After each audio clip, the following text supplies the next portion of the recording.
கைப்பிடித்து உலகத்தை காட்டியவர், தன் மீது தீயாய் விழுந்த காற்றை பூவாய் எங்களுக்கு மாற்றியவர். தூக்கம் இழந்து எங்கள் நோய் துன்பம் போக்கியவர். செல்வ செழிப்பில் பிறந்து வளர்ந்தாலும் எங்களுக்காக கால் கடுக்க உழைத்தவர்.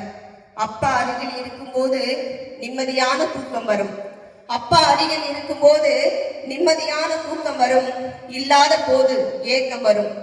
ஊரே பயப்படும் அப்பாவை பார்த்து, யமனும் கூடத்தான். ஆனால் என்னை பார்த்து அப்பா பயப்படுவார். மகனின் மனம் நோகக்கூடாது என்று. நம்மை பிரிப்பவர் யார்? யமனாக இருந்தாலும் யமனை பலகாரம் பண்ணி பாம்பே ஸ்வீட் செலுத்திடலாம். சொந்தங்களின் ஆலமரம் நீங்கள், எங்கள் வாழ்வை நீங்கள் தான்.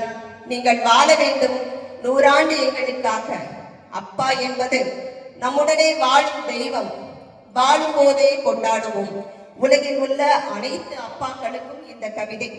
இது கவிதை சாரல் என்பதால் என்னுடைய கவிதையை இத்துடன் முடித்துக் கொள்கின்றேன். மீண்டும் கவிமழையில் சந்திப்போம். நன்றி, வணக்கம். இந்த அருமையான வாய்ப்பை வழங்கிய ராகமகி செய்யா அவர்களுக்கு மீண்டும் ஒரு முறை நன்றி வழங்கி கேட்ட அத்துணை பேருக்கும் என்னுடைய நன்றி தெரிவித்துக் கொள்கிறேன். நன்றி. எல்லாருக்கும் அப்பாற்பட்டவர் அப்பா அப்படிங்கிறத அவங்களுடைய கவிதையில மிக சிறப்பாக சொன்னாங்க. உண்மையிலே அதாவது நிஜத்தை பற்றி நம்ம படைப்பு செய்யும் போது அது கொஞ்சம் கூட மாறாம அது அப்படியே எல்லாருக்கும் போய் சேரும். நீங்க ஒரு கற்பனை, ஒரு விஷயத்த கதையை இல்லை ஒரு கவிதையை ஒரு கற்பனையா செய்யறது அப்படிங்கிறது ஒண்ணு. நான் அனுபவிச்ச விஷயம் எல்லா படைப்பாளிகளும் அதை அனுபவிச்சிருக்கோம்.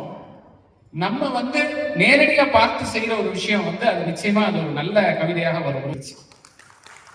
அந்த நம்ம பார்த்து செய்யற ஒரு விஷயம் அப்படிங்கிறது அது உண்மையானது. அந்த மாதிரிதான் அமுத சித்ரா மேடம் அப்பாவை பற்றி சொன்னாங்க. ரொம்ப உண்மையிலே அவங்க சாதாரணமா பேசும்போதே அப்பாவை ரொம்ப உயர்வா சொல்லுவாங்க. சமீபத்தில் ஒரு நம்முடைய சித்தராசிரமத்துல ஆயில்ய வழிபாட்டுல பேசும்போது அவங்களுடைய தந்தையார் இந்த மாதிரி உட்கார்ந்து கேட்டுட்டு இருந்தாங்க. ரொம்ப லைவ்லியா அந்த விஷயத்த சொன்னாங்க.